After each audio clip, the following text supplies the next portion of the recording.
Imagine a young man running along a dirt track in the blistering heat of 490 BCE. His muscles are tearing, his lungs burn with every breath. He has been running for 2 straight days across rugged mountains and sun-baked plains, covering over 150 miles without extended rest. He carries no food, no weapons, and no extra clothes. He carries only a message wrapped inside his mind, a desperate plea for help that will decide the fate of a civilization. When he finally reaches his destination, he collapses before the leaders of the city, delivers his message, and falls silent. For centuries, school books would tell you he died on the spot after running 26 miles from a battlefield to announce a victory. But the truth is far stranger, far more brutal, and vastly more important than the legend we were told. That man was not a solitary hero performing an impossible feat. He was a professional tool in an invisible global machine. For thousands of years, long before telegraph wires, radio waves, or digital fiber optic cables, the entire framework of human civilization rested on the backs of men and women who ran, rode, and sailed into the unknown. They were the original network. They crossed active war zones, navigated uncharted deserts, and braved freezing mountain passes, often carrying documents that could overthrow kings or starve entire cities. If a messenger was killed, an empire could fall without ever knowing why. If a courier was delayed by 3 hours, an entire war was lost. Yet today, we treat ancient communication as a historical footnote, a primitive delay before the real world began. We picture lonely runners carrying scroll-filled tubes, or dusty riders galloping off into the sunset.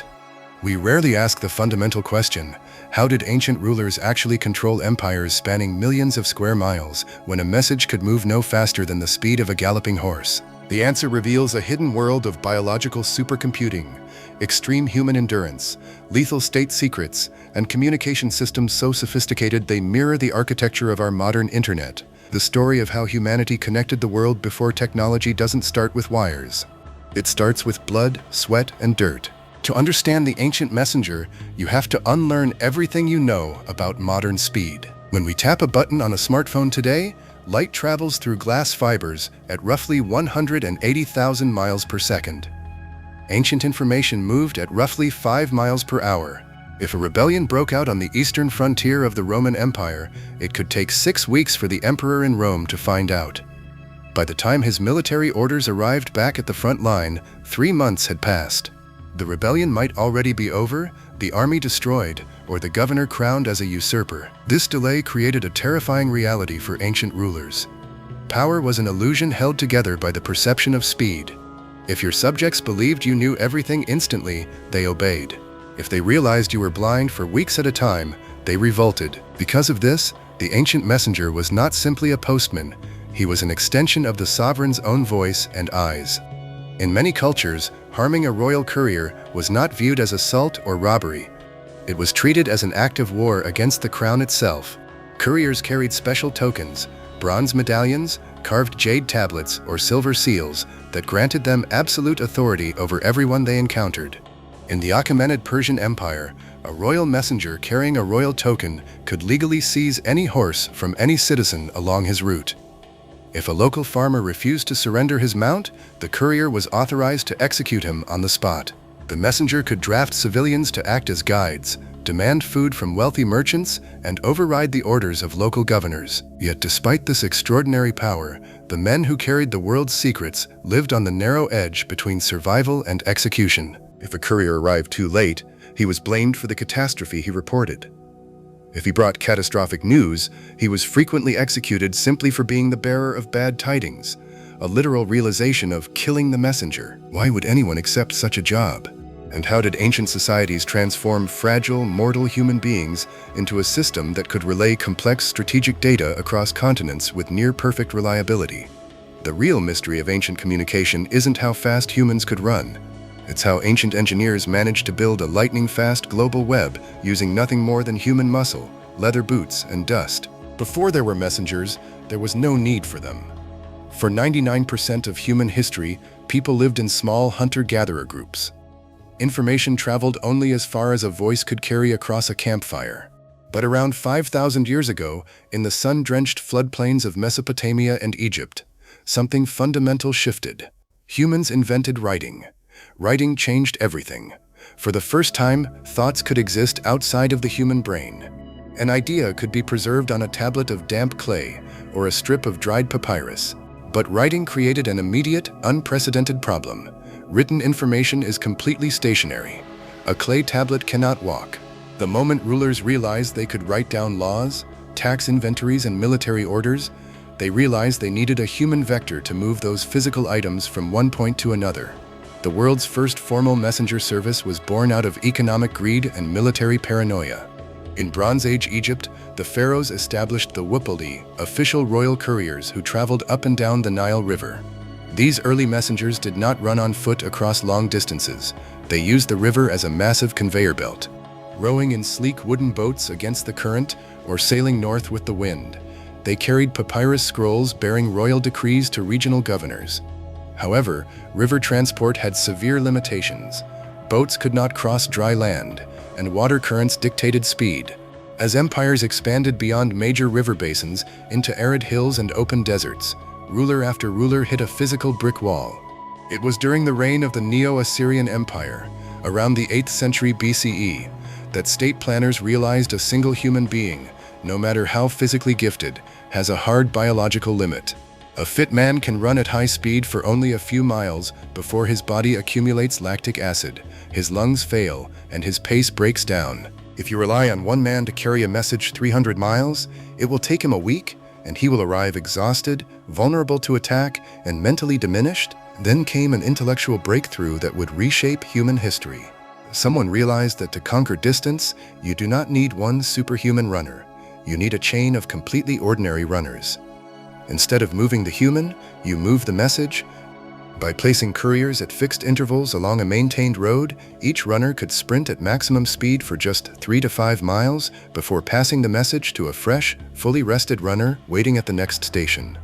Suddenly, information was no longer bound by human exhaustion. The message never rested, even when the human body failed.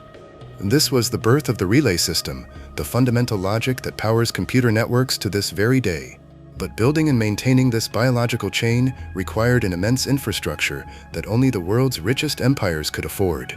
By the 5th century BCE, the Achaemenid Persian Empire had built the greatest highway network the world had ever seen. At its heart was the Royal Road, a paved thoroughfare extending over 1,500 miles from the city of Susa in modern-day Iran to Sardis in modern-day Turkey. To move information along this massive road, King Darius I created the Shafar Khani, the world's first true imperial postal system. Along the Royal Road, the Persians constructed relay stations, known as Chapar Khani, situated roughly 1 day's ride apart for a normal traveler, about 15 to 20 miles. At each station, fresh, highly trained horses were kept saddled and fed 24 hours a day, alongside rested couriers known as chapars. When an express messenger galloped into a station, he didn't even dismount. He swung himself off his exhausted horse, jumped onto a fresh steed handed to him by the station keeper, grabbed the leather pouch containing royal dispatches, and dug his spurs in. The Greek historian Herodotus watched this system in total awe, writing words that would later be carved into the facade of the New York City post office. Neither snow, nor rain, nor heat, nor gloom of night stays these couriers from the swift completion of their appointed rounds.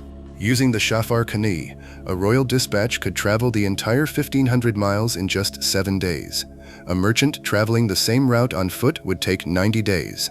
For the first time in human history, information was moving faster than the physical speed of normal human migration. Centuries later, the Roman Empire took the Persian blueprint and elevated it to an industrial scale. They created the Cursus Publicus, a state-sponsored courier and transport service powered by an incredible grid of over 50,000 miles of paved Roman roads. The Romans introduced 2 distinct levels of stations. Mutations, simple roadside stables every 5 to 8 miles where couriers could quickly swap tired horses, and mansions, larger, fortified inns spaced roughly 18 miles apart where couriers could eat, sleep, receive medical care, and secure heavy imperial cargo. The Cursus Publicus was so fast that an urgent message from the emperor could travel up to 150 miles in a single 24-hour period. But this immense speed came at a staggering financial cost. Maintaining tens of thousands of horses, feed stables, armed guards, and station keepers consumed a vast portion of the imperial budget. It was an economic burden so heavy that it eventually strained the administrative capacity of the Western Empire itself. Meanwhile, on the other side of the planet, another empire solved the problem of global communication without using a single horse, paved wheel road, or written word. High in the Andes Mountains of South America, the Inca Empire constructed the Chasqui, a breathtaking network of paved mountain trails spanning over 25,000 miles. The Inca had no horses, no wheeled vehicles, and no alphabetic writing system. Yet, they ruled over millions of subjects across steep peaks, deep gorges, and coastal deserts. Their solution was the Chasqui. The Chasquis were an elite corps of young male runners trained to sprint at extreme altitudes up to 14,000 feet above sea level, spaced just 1 to 2 miles apart in small stone shelters called tambos. These runners operated in a continuous, high-speed human relay. When a Chasqui approached the next station, he blew into a pututu, a loud trumpet made from a conch shell, alerting the next runner to step out onto the trail. As the two men ran side by side for a few brief seconds, the incoming runner passed along two vital items, a verbal message and a quipu. The quipu was a revolutionary piece of Andean technology.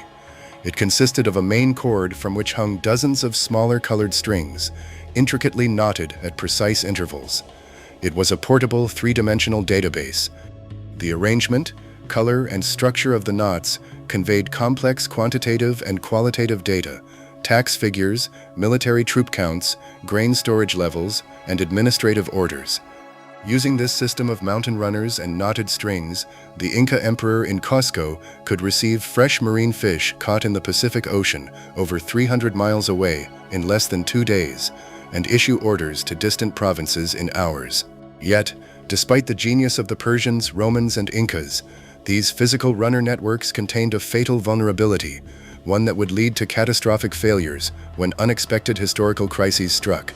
The fatal flaw of any human relay network is that it relies entirely on physical stability. If a war breaks out, a road is severed, or a plague sweeps through a territory, the entire chain collapses instantly. This vulnerability was exposed in the mid-14th century during the spread of the Black Death. The Mongol Empire had established the Yam, an extraordinary continent-spanning messenger system created by Genghis Khan and refined by his successors. The Mongol couriers were legendary for their sheer physical toughness. Wearing special passport medallions known as paisa, which granted them absolute authority to demand food and horses, these riders strapped their bodies with tight bandages to prevent their internal organs from hemorrhaging under the endless pounding of high-speed riding. They could ride up to 200 miles in a single day, sometimes sleeping upright in the saddle while their horses galloped across the Eurasian steppe. The Yam allowed the Mongol Khans to coordinate military campaigns across thousands of miles, linking China, Central Asia, and Eastern Europe into a single, highly responsive command loop. But the Yam was too efficient.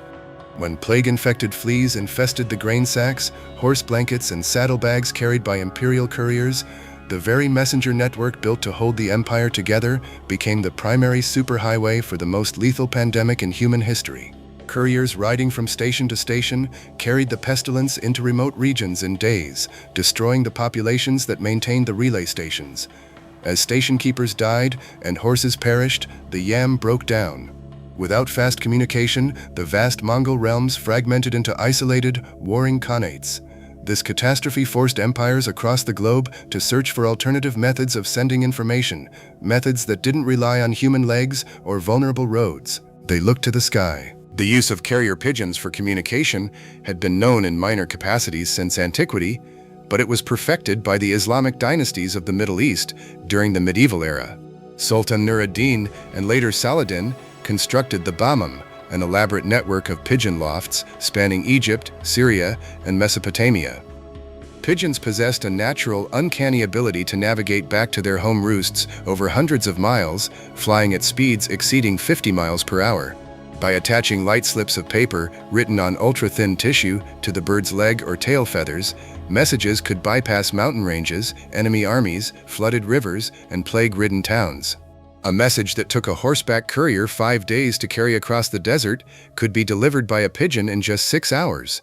During the Crusades, pigeon messages repeatedly gave Muslim forces advance warning of enemy troop movements, allowing them to ambush European forces before their scouts even knew an army was near. Pigeons were so strategically valuable that during sieges, armies brought trained falcons specifically to hunt down incoming messenger birds. If an enemy hawk intercepted a single pigeon, it could alter the outcome of a campaign. Yet, birds had their own limitations. They could carry only tiny scraps of text, they could not fly effectively in dense fog or night storms, and they could only fly in one direction, home. The search for the ultimate communication system continued, leading to forgotten innovations that pushed human ingenuity to its absolute limit. Behind the grand history of postal networks lie forgotten human stories, strange inventions, and historical ironies that show just how far people were willing to go to protect or steal a secret. Consider one of the stranger techniques recorded by the ancient Greek historian Herodotus. In the 5th century BCE, a Greek ruler named Histiaeus needed to send a secret message to his relative in Miletus, urging him to start a revolt against the Persian king. But every road out of the city was heavily guarded by Persian inspectors who searched travelers down to their skin. Histiaeus devised an extraordinary solution. He selected a loyal slave, shaved the man's head completely smooth, and tattooed the secret message directly onto his bare scalp. He then kept the slave isolated until his hair grew back long and thick, completely concealing the ink. The slave walked casually past the Persian guards, carrying no written papers and nothing suspicious. When he reached Miletus, he shaved his head again and presented his scalp to the conspirators. The rebellion was launched successfully, all because a state secret was hidden under a growth of hair. Other messengers relied not on hidden text, but on visual technology that bypassed human travel altogether. Long before Samuel Morse invented the telegraph, ancient civilizations developed optical communication systems. The ancient Greeks developed a system called the Polybius square, which converted the letters of the alphabet into a grid of numbers. By placing sets of burning torches on double-walled mountain towers, operators could spell out complex words across vast distances at night. 1 torch on the left wall and 3 on the right meant one letter, 2 on the left and 4 on the right meant another. By stringing these torch towers along mountain peaks, news could travel across hundreds of miles of ocean and rugged terrain in a matter of minutes. According to the playwright Aeschylus, the news of the fall of Troy in the 12th century BCE was transmitted all the way to Queen Clytemnestra in Mycenae, over 500 miles away, on the very night the city fell, using a chain of beacon fires jumping from peak to peak across the Aegean Sea. Yet, despite these brilliant visual systems, the core work of human communication remained a deeply physical, perilous, and often tragic profession. The story we started with, The Marathon Runner, contains one of history's most poignant forgotten truths. The runner's name was Phidippides. In 490 BCE, when the Persian navy landed at the Bay of Marathon, the Athenians realized they were vastly outnumbered.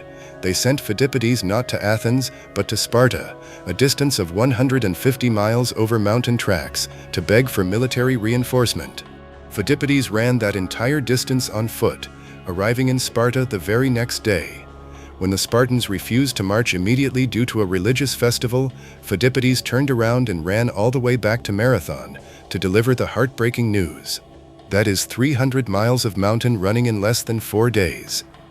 Shortly after his return, the Athenian army pulled off a miraculous victory against the Persians. Only then was a runner dispatched from the battlefield to Athens, a distance of 26 miles, to tell the citizens that the city was safe and they should not surrender to the Persian fleet sailing toward them. The legendary runner who ran those final 26 miles, delivered the message, and collapsed dead, was carrying a burden far heavier than physical fatigue. His body died because it was pushed past the absolute thresholds of human endurance, driven by the sheer terror that his home city, his family, and his entire culture were about to be erased from existence. These were not sports events. They were desperate, high-stakes gambles where human flesh was used as the final line of defense against annihilation. Today, we live in a world where physical distance has effectively ceased to exist. We send billions of packets of data around the world every second.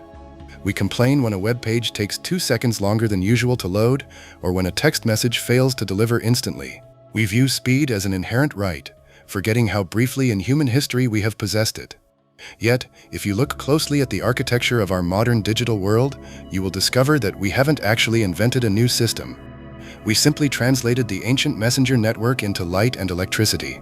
Consider the vocabulary of the modern internet. We talk about data routers, which derive their name from the Latin word rupta, meaning a cleared path or road. We talk about data packets traveling through nodes to reach their destination. Those nodes are nothing more than the digital equivalents of Roman mutations or Persian chaparkhane. Relay stations designed to receive information, process its destination, and pass it along to the next leg of the journey at maximum speed. When your computer sends a request to a server on the other side of the planet, the data doesn't travel in one uninterrupted line. It jumps from router to router, exactly like an Inca Chasqui passing a knotted quipu to a fresh runner on an Andean mountain pass. The logic is identical. Only the medium has changed. For over 99% of recorded history, the primary constraint on human progress was the speed of a running man or a galloping horse. Every empire that rose, every war that was fought, every trade network that expanded, and every idea that spread depended entirely on individual human beings willing to step out onto a dusty road and move forward into the unknown. They were the unsung nervous system of human civilization. They carried the heavy weight of human grief, imperial command, economic survival, and romantic longing across unforgiving landscapes. Their boots wore down the paths that eventually became our modern highways. Their relay stations marked the locations that became our modern cities. The next time you tap your screen and send a message across the world in a fraction of a second, take a moment to look past the glass and electricity. Beneath the code, beneath the fiber optics, and beneath the satellites orbiting high above the Earth, you are walking on a road paved by thousands of forgotten runners, men and women whose sweat, lungs, and relentless stride first stitched a fractured world together.